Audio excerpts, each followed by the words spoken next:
이번 시간에는 JSTARK 모니터에 대해 설명드리도록 하겠습니다.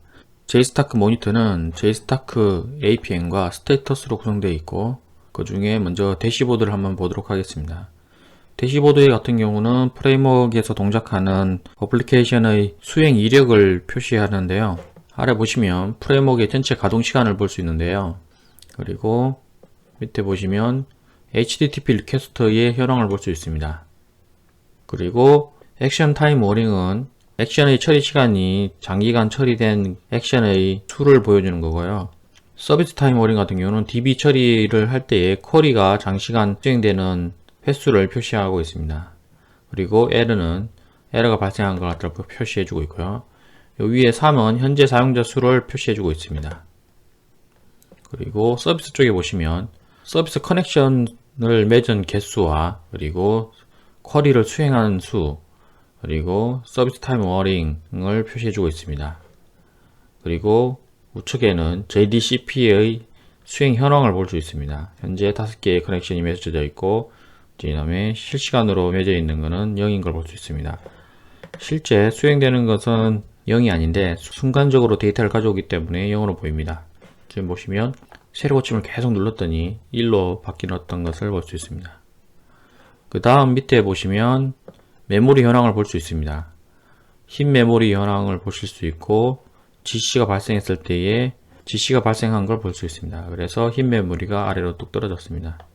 그리고 우측에 보시면 흰 메모리의 상태와 값을 볼 수 있고, 그 아래쪽에는 펌 메모리의 상태와 값을 볼 수 있습니다.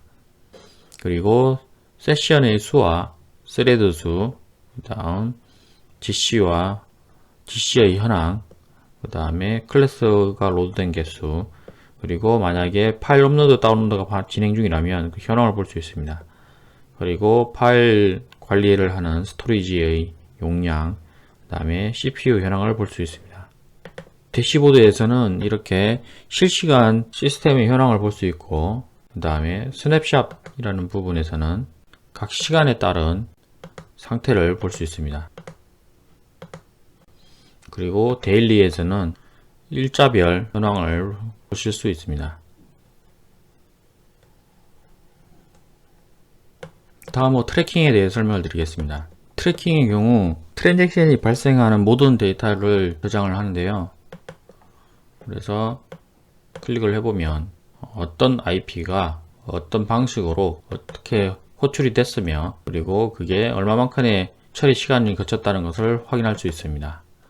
그래서 이 트랜잭션에 대해서 설명을 드리면, 이 액션이 수행이 됐고, 그 다음에 리퀘스트를 처리를 하고, 그 다음에 해당하는 채널을 통해서 권한 체크를 자동으로 하고요. 그리고 난 다음에 실제 수행해야 될 메소드를 수행하고 JSP로 이동하고 끝나는 형태입니다. 그래서 이 트랜잭션에서 가장 오래 걸린 작업을 보면 권한 체크를 위한 DB 실행이 가장 오래 걸렸고, 그 시간은 0.001초인 것을 알 수 있습니다. 따라서 오류라든가 아니면 어느 구간에서 성능 저하가 발생하는지를 확인할 때 유용한 기능입니다.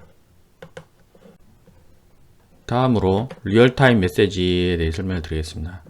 리얼타임 메시지의 경우 프레임워크에서 발생하는 로그 메시지 중에 중요하게 생각하는 오류라든가 아니면 처리 시간이 오래 걸리는 것들에 대한 로그를 남기는데요. 어플리케이션 에러 같은 경우는 모든 에러를 수집하는 탭이고요. 서비스 에러 같은 경우는 DB 처리에서 발생하는 에러를 수집하는 탭입니다. 액션 타임 워링 같은 경우는 액션을 처리하기 데 있어서 설정한 값, 여기서는 디폴트로 1초가 설정되어 있는데요. 1초 이상의 수행 시간을 보인 요청에 대해서 기록을 합니다. 서비스 타임 워링 같은 경우는 쿼리의 수행 시간이 설정한 시간, 여기서는 1초로 디폴트로 설정되어 있는데요. 그 이상을 기록한 쿼리에 대해서 표시를 해줍니다. 쿼리 트레이스의 경우는 로그를 남기기 어려운 운영 상황에서 쿼리의 처리 형태를 보기 위한 기능인데요. 이 부분은 스테이터스에서 다시 연결해서 설명을 드리도록 하겠습니다. 콘솔의 경우는 콘솔로 로그를 출력한 모든 기록들이 출력되는 탭입니다. 다음으로 로그와 임포트에 대해 설명드리도록 하겠습니다. JLog를 통해서 출력되는 로그들은 파일로 다 출력이 되는데요. 설정한 내용에 따라서 여기서는 약 5메가 정도로 설정이 된 것 같은데요. 5메가 정도의 파일 기록이 넘어서면 다음번으로 넘어가고, 그리고 설정한 개수만큼 해서 루프를 돌면서 로그를 쌓는 형태입니다. 그리고 메모리 DB인 레디스가 동작을 하게 되면 자동으로 그 로그들이 뒤쪽의 모니터링이나 프로그램스로 넘어가는데요. 만약에 레디스를 수행하지 않았을 경우에는 XML로 로그가 파일로 떨어지기 때문에 이것을 임포트하여 모니터링과 프로그램으로 데이터를 넘길 수 있습니다.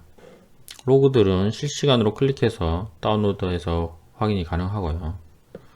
그리고 모니터링은 히스토리를 보는 건데요. 발생했던 오류라든가 아니면 성능 저하 로그들을 보여줍니다. 방금 전에도 설명드렸듯이 레디스가 구동이 되었을 때는 자동으로 로그가 들어오는데요. 만약에 레디스가 구동되지 않았을 경우에는 로그 임포트에서 XML 파일을 임포트 시켜야 됩니다. 지금은 에러는 발생한 건 없고요. 타임워링을 보면 날짜별로 얼마만큼 느린 실행이 발생했는지를 볼 수 있습니다.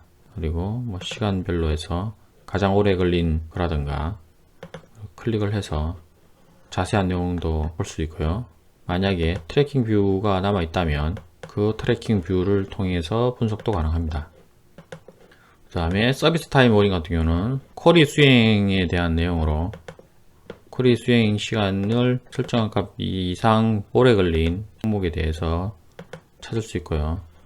그리고 뭐 바인딩을 통해서 실제 실행도 해볼 수 있으며 트래킹 뷰를 통해서 이 처리가 왜 늦게 걸렸는지 여기서 보면은 여기서는 이 쿼리를 수행하는 데 있어서 1.6초가 걸린 걸 볼 수 있습니다. 이런 것은 이 쿼리를 튜닝을 하든지 해야 될 것 같습니다.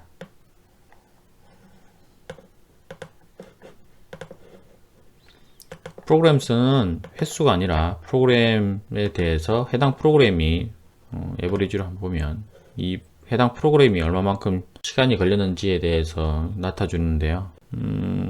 이거 같은 경우는 4번이 실행됐고 가장 많이 실행된 것과 가장 적게 실행된 것을 해서 표시해 주고 있습니다. 이러한 부분들은 향후 성능을 고려하여 튜닝을 해야 되는 항목이라고 보실 수 있습니다.